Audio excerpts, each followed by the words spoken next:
I'm Andy Beardsley from Terra Measurement Limited. We are measurement surveyors and spatial data consultants. We work all over the UK, but we've also worked all over the world as well. And we provide accurate spatial data for all kinds of reasons, for all kinds of sectors. It's great to be back at Geo Business. Obviously last year didn't happen. I wasn't here the year before because I was on holiday. And what's interesting to see is the evolution in the sector. There's connections with other types of software, new equipment, old faces, companies that we've been working with for years as well. So yeah, it's really exciting to talk to a lot of people face to face. So we made the decision to invest in a VLX because we saw its potential as a SLAM scanner that you could integrate survey control with to create high accuracy data, and for that to be interrogated by your normal surveying methodologies with a total station.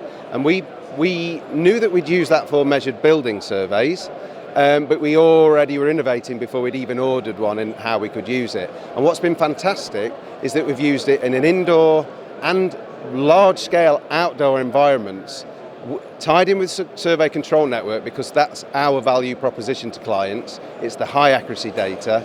And we've checked and maintained that accuracy on several outdoor and indoor projects, obviously buildings being the indoor ones. But also we see a benefit to, let's say, cultural heritage for virtual tours.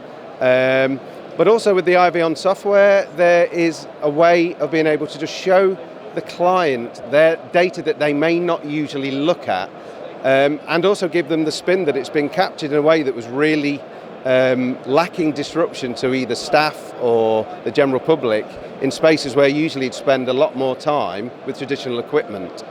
With IVON, at first we were using it obviously to process the data, and that was actually the primary reason we used it, and we were kind of exporting that data and using it in the traditional way that we'd use terrestrial scan data. But obviously as we were getting used to it, we started to create the walk-around tours with information markers, with links to websites and documents as well, and soon realised that actually we really did see what this could be to customers. The challenge is getting the customers to listen to how it could benefit them, but the really simple way is it's an easily accessible cloud-based software that could have several projects in there across the UK or the world where they can immerse themselves as if they're there with the combination of colour point clouds and 360-degree imagery with additional information. So it almost becomes a new way of reporting on a project compared to a stale document or paper.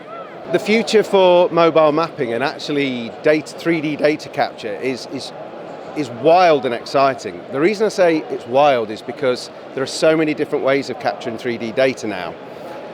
That's wild because there's not an obvious differentiation between accurate 3D data and something that just looks good and can be perfectly good for a visual reason but isn't actually survey grade.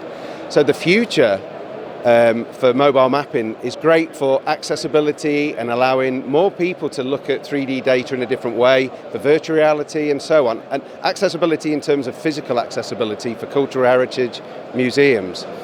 But it is kind of disrupting the survey marketplace because it's not easy to differentiate what is accurate data and what isn't. And that is a major problem, and it's actually one of the big sort of value and vision markers for Terra Measurement, to make sure our clients are educated or actually only provide them what they need if they don't need something accurate, don't need accurate data. So what I'm actually saying is it's exciting because it's getting into more people's hands. Cloud-based hosting of big data and computer algorithms and computer processing power is empowering a 3D world and going on to the metaverse. But it's just differentiating what is accurate data when it needs to be. And that's definitely where the VLX comes in, because we can actually verify that SLAM data.